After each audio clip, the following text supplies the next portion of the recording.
I recently read a statement by an ISIS leader from the Sinai area saying that their goals were first to go after the Saturday people and then to go after the Sunday people. Right. So could you address a little bit about the persecution of Christians and the terrorism Sure. impacting them? Sure. Those are great questions. So yeah, that's been a long time sort of Islamist slogan. The Muslim Brotherhood has used it as well. The idea, of course, being first to go after the Jews and then the Christians, and that's been the case. If you zoom out to Egypt more broadly, Egypt used to have 80,000 Jews not that long ago. In 1948, they had 80,000 Jews. Now they've got 7. They're all old, aging women, and very soon there'll be none. So yes, that was the slogan at the time for many of those Egyptians rioting and intimidating Jews back in, let's say, the 40s, 50s, and 60s, when finally the last Jews left after the '67 war. And yes, it's the plight of Christians in Egypt is extremely dire, both in the mainland, around Cairo, in Upper Egypt, and in the Sinai. Sinai had a very small Christian population, but it was there. It was probably several thousand people. And just in recent weeks, those Christians have been intimidated into moving out after various attacks and intimidation campaigns. Most of them are now in the mainland. And there have been a number of priests who have been executed quite brutally in Sinai as well.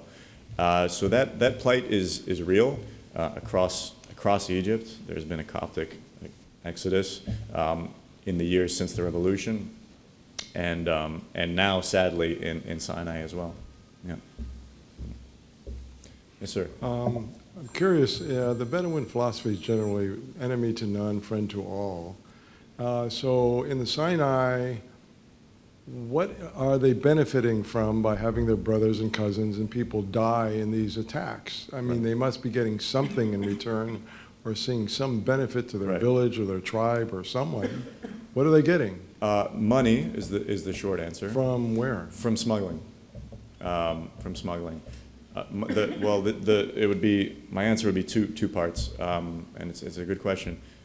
Money, you've got nice villas going up in what's left of Rafah, in Sheikh Zayed and in El Arish, and revenge. This is a community that has tremendous grievances against the government. This is a community whose ethical code does revenge does play, and blood feuds play a significant part in sort of the ethical code of Bedouin society, and that in itself is an end in itself for many of these fighters and for certain of these tribes and families. There are certain tribes that have been more involved in the Sinai, considerably more involved in the Sinai insurgency than others. There are some tribes that have had nothing to do with it. So those are the two answers. It's money and I have to say revenge, and as they see it, justice. Yeah. I mean, you described a few minutes ago about Egypt having the 12th largest army in the world. It's kind of hard to understand why they're having such difficulties. I know just the other day they killed some policemen and whatnot, but one would think that obviously I've never been to the Sinai, I don't know the topography, but I would wonder why more of an effort has been made to try to eradicate them, unless you feel that that's just going to stimulate more and more to join up. The effort's been made. I'm just not sure it's been made the right way. I mean, there have been dozens and dozens of probably hundreds at this point of counterterrorism operations. It's the effectiveness that's in question. I think the will is there on the Egyptian side. It's the effectiveness and the willingness, again, to take advice from the Americans, who know a thing or two about counterinsurgency from Iraq and elsewhere, and from the Israelis, who also know a thing or two about it. And it's also a matter of equipment. I mean, the Egyptian army is still sort of fixated on the big ticket items, on jets and tanks, and I mean, they've got probably hundreds of Abrams tanks that are still with the bubble wrap around them. They just don't need. What they need is sort of counterterrorism tools, but they've been quite hesitant to sort of change up the menu of what they get from America. Partly, I think that's the fear that if those if those items are changed or replaced, that the next step, that'll be a slippery slope to the U.S. reducing its military aid. You know, jets and tanks cost a lot of money, and that keeps that military aid at that high level, about $1.3 billion annually. And much like in this country, there are vested economic interests in making sure that the tanks come in and that the jets come in. There are parties that don't want to give this up. And indeed, I think there's a mentality in the Egyptian army that's still, it sounds bizarre to us, but it's still fixated on the Israeli enemy. They're still, I think, fixated on the idea that conventional war is what they're preparing for, is the foremost threat to Egypt, rather than counterinsurgency. It's of course ironic because Egypt has no better counterterrorism partner than Israel these days. But for all of these reasons, the army has just not been going about this counterinsurgency campaign the right way. And if anything, the sort of scorched earth approach that they've been taking has been, I think, radicalizing the local population more than necessary. There's always going to be that blowback when you wage a counterinsurgency campaign, but it's been a rather sloppy approach, and they haven't done themselves any favors with that. Is the Brotherhood associated with them at all? A very good question. The short answer is, well, there's no short answer. There are two new groups in Sinai. One is called Hassam, which means sort of like steadfastness, and then there's Liwa Athawra, which is like the revolutionary brigades. And these are at least loosely affiliated with Brotherhood. They're affiliated with people who were part of the Brotherhood. You could say that they're Brotherhood offshoots. So the Brotherhood is quite good at plausible deniability. And there's no smoking gun there that leads from the supreme guide of the Muslim Brotherhood to these groups that are killing Egyptian soldiers in Sinai. But they're Brotherhood offshoots. So it's a yes, but answer there. Yeah. I was interested in the Saturday people and the Sunday people question, and I wonder if you could say something about your understanding of what are the vested interests that have led to such a pitiful response on the part of the Christian leadership to the atrocities that have happened to their own people, particularly in Egypt, but also in Sinai, or any wider area if you want to say anything about it. I'll try. It's a very good question. I don't claim any expertise in Christian leadership in this country, but I can talk a bit about what the Egyptian authorities have been doing, what they should be doing, what they have been doing, what they haven't been doing. And I forgot to mention with the earlier question about Christians, but there was, of course, the bombing of the Coptic cathedral just last year. It was the first time it had ever been bombed, the cathedral in Cairo. This would be as if, this would be like bombing the Vatican.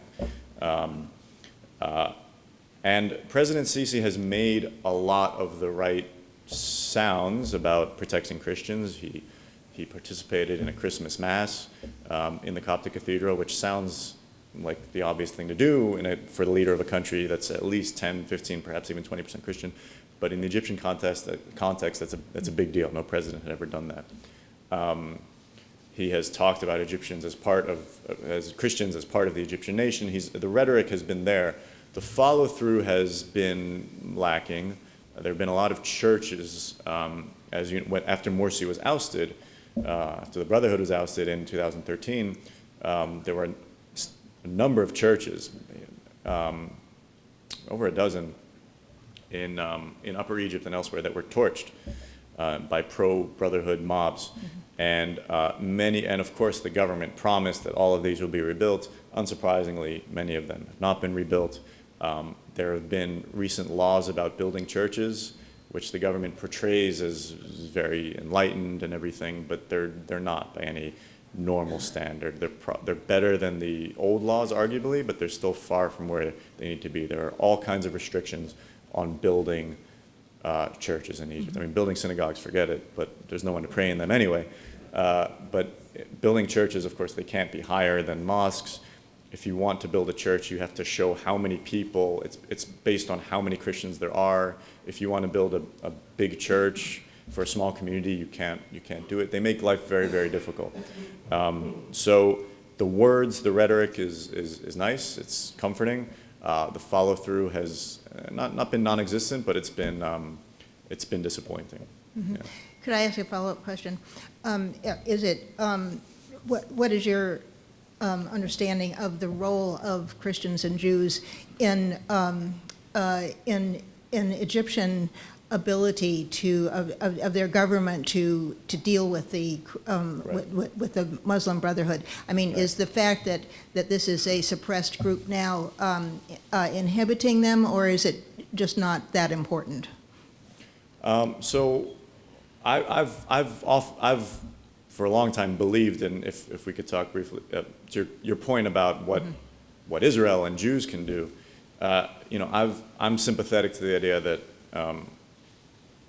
Israel, the Jews are a minority in the Middle East, of course. Israel is a majority Jewish state, but in the broader picture, it's a minority. And I am sympathetic to the idea that minorities in the Middle East need to look out for each other. And Israel represents the most powerful minority community in the Middle East. And I've had Coptic Christians tell me, Egyptian Coptic Christians tell me that in school, the teachers would tell the kids, this kind of blew my mind, but it's thanks to Israel that we're still alive, that we're still here. Of course, you can't say that to anyone, but if they go down, we go down. And so I think it's important that Israel look at minorities in Egypt, in Iraq, elsewhere, as allies. And when push comes to shove, I mean, I'm not suggesting an Israeli invasion of Egypt to protect the Christians, but I think it's extremely important that, for example, the Israeli government raise these issues when it's in its discussions with Washington. I think there is a sort of alliance there. Thank you so much. Sure. Thank you for your question. Thank you. Hello. Question is, do you think, if anything, will change with the new administration in defeating the whole ISIS phenomenon that's occurred? It's a good question. President Trump has certainly made anti-ISIS rhetoric a centerpiece of his campaign. Tough talk about defeating ISIS and that Obama's been weak on ISIS. I hope he follows through on that. My concern is that at the same time that he's been if we brought out if we zoom out more broadly to the region, President Trump talks a lot about defeating ISIS, and he also talks about pushing back Iranian influence. And this is something that I think is a bit of a contradiction. If he talks about ending ISIS immediately, but then in Syria he says, for example, that there's no reason to target the Assad regime, that ISIS is the sum total of the things we should be concerned about. So I just don't, I'm waiting to see how the anti-ISIS rhetoric meshes with the idea that we're going to be pushing back on Iranian influence. In other words, in order to fight ISIS in Syria, de facto, you're allying with the Iranians and with the Russians and with the Assad regime. And I hope this answers your question. To me, there's an inherent contradiction there. That if you're going to focus entirely on Assad, then you're de facto working with the Iranians. And if you're talking about rolling back the Iranians, then, okay, then that means in some sense, you're kind of playing both sides. So I think we have to wait and see how that shakes out. It's very difficult for me to see how you roll back ISIS. Syria is the crucible of Syria and Iraq, but mainly Syria is the crucible of the fight against ISIS. And our policy there, which under the Obama administration has been mainly a non-policy, will determine whether we're indeed serious about striking ISIS, so about eliminating ISIS or downgrading it.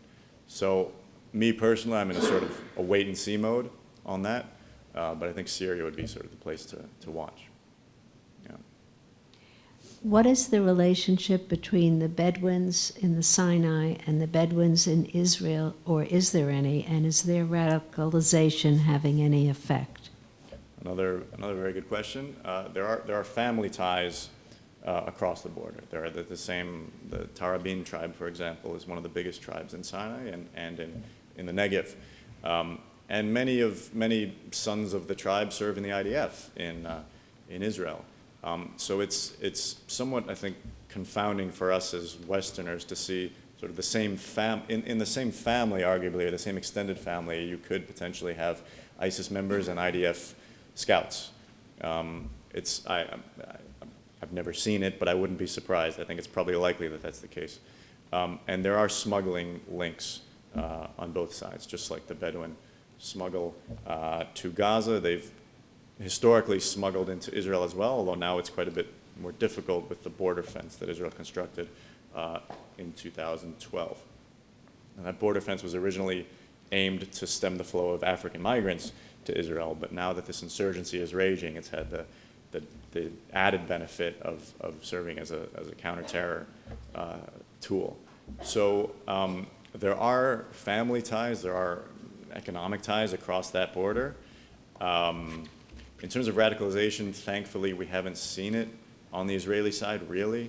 I mean, with very few exceptions. We were talking earlier about incentives and what incentives do the Bedouin of Sinai have in waging this insurgency. The incentives for the Bedouin of Israel are typically to not cause trouble. As I'm sure you know, there's an ongoing issue of unrecognized or Bedouin settlements in southern Israel. And the last thing that the Bedouin want to do is to draw more attention to these settlements, to be seen as a terror, as a den of terror. The Bedouin, much like the Druze, perhaps to a lesser extent, in virtually, I mean, there are many Bedouin in the IDF, of course, and I think the Bedouin, like the Israeli Bedouin, like to think of themselves as sort of more, perhaps even more part of the mainstream, more part of the Israeli mainstream than many of their Arab cousins in the north, for example. Even though they live this rather different lifestyle, I don't think most Bedouin want to be seen as a terror problem. They want to be either left alone by the government or ideally invested in. Yeah. What is the selling point that ISIS has to the Bedouins in Sinai? Is it theological? Is Sinai geographically part of the proposed caliphate that ISIS is pushing? Or is it simply tactical that they just want guns and to make war against the people who they hate this day? Right. So, I mean, the caliphate is first intended to cover the entire Islamic world and then the entire world, inshallah, in terms of how the Islamic State looks at this, right? And that includes obviously all of Israel, but ultimately includes Washington, D.C. eventually. It's the question about sort of theological appeal. The Bedouin were not traditionally religious extremists. The image of the Bedouin was one of sort of lax religiosity, if anything. That's why this insurgency is so sort of surprising and confounding in many ways. So it's that rhetoric has been used, and it's been used to some effect because they are Muslims at the end of the day. But there hasn't really been, until just the last few years, there hasn't been a major trend of Islamic extremism sweeping the Bedouin of Sinai, or really other Bedouin that I can think of. It's not typically how it works. So the incentives that I do see, as I mentioned earlier, are more to do with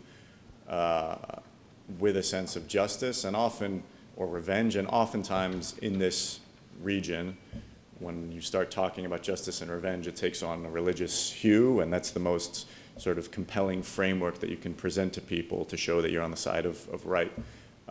So it would be that, and again, it would be, some of it is just cynical. It's an attempt to make money through smuggling, et cetera, and they're waving the black flag as part of that cynical attempt. Some of it is heartfelt, but it is rather confounding that it's the Bedouin who are now raising the ISIS flag. Yeah. Yes, ma'am. How active and how strong is ISIS in Gaza? Good question. There are ISIS sympathetic groups, small ones in Gaza. One thing I didn't touch on because I didn't have time is beyond the smuggling is the relationship between ISIS Sinai province and Hamas in Gaza. And beyond smuggling, there have been reports of Hamas fighters defecting to ISIS Sinai, particularly recently. There have been reports, which I think are probably credible, of ISIS Sinai fighters being treated in Gaza hospitals. Of course, there's the medical facilities in Sinai aren't particularly good, and you wouldn't exactly want to go to a government hospital in El Arish. So they've been treated in Gaza. So that cooperation is happening. Hamas sees the ISIS brand as a threat to ISIS, the Brotherhood, and Hamas is a Brotherhood offshoot, of course. It's arguably the Brotherhood in the Palestinian territories, full stop. ISIS sees them as insufficiently Islamic. They're not committed to a caliphate. They participate in politics, and they're, just barely above the Mubaraks of the world. And so Hamas sees that sort of ideology and that sort of movement as a threat within Gaza, but it's more than willing to work with ISIS Sinai in order to sort of keep the peace, as it were, and to keep business flowing, as long as most of what ISIS Sinai does is confined to Sinai, and they're not riling up the Gazans too much. There was an information in the Israeli newspaper last week that Egypt is worried about ISIS in Gaza, and they want to keep Hamas strong, and lately they let them bring some supplies into Gaza. Is it true, or rumors, or? Well, there's a strange sort of subtle improvement in Egypt-Hamas ties. I mean, for the Egyptian government, the biggest threat that they see to their rule and to national security and stability is the Brotherhood, and Hamas is, as I mentioned, the Palestinian offshoot or branch of the Brotherhood. So it's somewhat surprising that they would work together on anything, but you see this as well from the Israeli side, paradoxically, is this idea that, well, Hamas is terrible, they're terrorists, but it's, you speak Hebrew, right? It's the Ktovet, it's like there's an address, there's someone, we can talk, we know what Hamas is, it's a known quantity, and they're keeping some sort of stability in Gaza, and the alternative could be worse. If Hamas falls, it could even be worse. And there's, I think, a similar realization on the Egyptian side. There's a lot of skepticism and caution about Hamas, and they don't like Hamas by any stretch. But there's a realization that you have to work to an extent with Hamas, and that if you do, they may sort of temper their cooperation with ISIS Sinai to an extent. Hamas has made various shows of trying to do so. They've sent their people to the border with Sinai to supposedly guard against the smuggling. Much of that has been for show. But that's in the interest of improving ties with Egypt in as much as possible. Yeah. I have one more question. Sure. It seems to me, for the last hour, you've been like middle of the road. It's like if they do this, this happens. If they do that, that happens. So is the thought of eradicating, as we basically eradicated the Nazis, is that gone in government, in world government? Is that whole theory of just eradicating people that are so evil, is that gone and we just have to kind of play this balancing act for the rest of our lives? It's a good question. It's as much as I would like, more than anyone, I would love to eradicate the Islamic extremism problem. It's my belief that it's a problem we're going to have to live with to one extent or another. That said, the goal should obviously be to downgrade it as much as possible. There will be attacks like the one we saw in London last week. It's unlike the Nazi regime, with the Nazi regime, when you decapitated it, it was, I mean, there weren't Nazis holed up in the bushes fighting to the bitter end. There was a central leadership that you could decapitate and eliminate, and then the movement was sort of lost. With this ideological scourge, I mean, when you look at the Islamic Republic of Iran, for example, I think in that case, the scenario that you've raised is more plausible. If you were to decapitate the Iranian regime somehow, militarily or otherwise, through sabotage, whatever it may be, then you would have an Iranian nation that could perhaps, I hope, move forward from this sort of corrosive ideology. With the broader sort of Islamic extremism threat, this Sunni jihadism, it's a hydra, right? There are heads everywhere. So that's why I'm. It's not that I'm pessimistic about fighting this, but I think we have to recognize that there's no Hitler in this situation. You could kill Baghdadi, the leader of ISIS, tomorrow, and it would not spell the end of the ISIS ideology or the extremist ideology.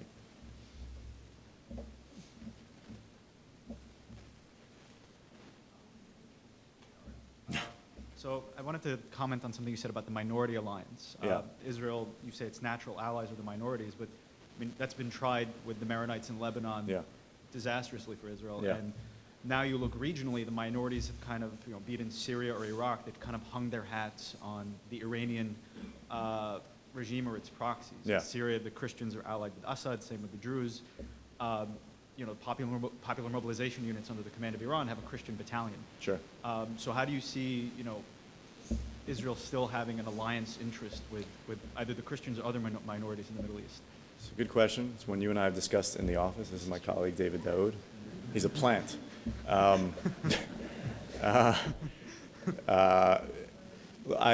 don't want to be misunderstood into suggesting that any minority is Israel's ally. I think that's a very dangerous paradigm. But I think particularly in Syria and Lebanon, you see the counterexample of groups that you've just mentioned. But I do think, call me a tree hugger, but I do think sort of values have a certain role in foreign policy, or they should, particularly when possible, when they don't conflict with interests. And when you see Yazidis or Christians suffering as they have in Iraq, in Syria, I think Israelis should. I'm not saying there's necessarily all that much they can do, but at the very least, on an emotional level and in terms of raising awareness, this is something that Israelis should take seriously. Again, there are always limits to this, and Israel, it's a slippery slope if Israel starts looking at every minority as an ally. Minorities will do what they have to do to survive. The Middle East is a jungle. It's a dog-eat-dog kind of region. But where possible, in instances in which values and interests don't collide, and I think Egypt is one of those instances in which I think there is a lot of anti-Semitism among Egyptian Copts. I won't pretend that there isn't. There's also a lot of anti-Israel sentiment among many Copts. But that said, there are enough of them who don't harbor those sentiments, I think, that I think in this particular case it's an ally that Israel should be pursuing and trying to look out for. And so just to follow up, beyond mutual sympathies, where do you see kind of interests going forward? Like how could Israel benefit the Copts without looking like it's going behind the Egyptian government's back? And how could the Copts benefit Egypt? Or sorry, how could they benefit Israel? Look, I think when the Israelis are talking to the Egyptian government, I think this is something that should be on the agenda.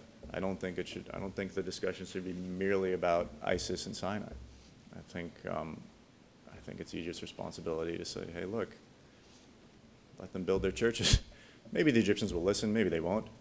I think Israel should be raising these issues with its American allies. What the Copts can give Israel in return, probably less than Israel can give the Copts, but that doesn't mean I don't think it's worthwhile in the Egyptian case. Yeah. Following up on the broadening of the subject matter, Bernard Henri Lévy has been talking about the plight of the Kurds Yeah. in northern Iraq. Yeah. Does that represent an opportunity for Israel to develop alliances, and how is that going? So, and this sort of touches on what David just asked me about. There is a long-standing alliance of sorts between Israel and the Kurds. I understand that Israel gets a significant amount of oil from the Kurds. There's been military training. Israel has trained certain Kurdish movements in the past. I would, on the one hand, I would caution against thinking that any Kurdish movement is an ally of Israel. But there are shared enemies to an extent. ISIS, of course, is a shared enemy. The Assad regime is a shared enemy. So I think there are opportunities there. I wouldn't get too carried away. The Kurds will ultimately do what they want to do and what's in their interest. But there is a long-standing sort of behind closed doors alliance going on there, and I know quite a few Kurdish organizations that assertively, deliberately try to cultivate that relationship with Israel on social media and otherwise, where they say we're in it together. I think there's a lot there to explore, as long as it's done wisely. Yeah. Anyone else? Thank you very much for coming.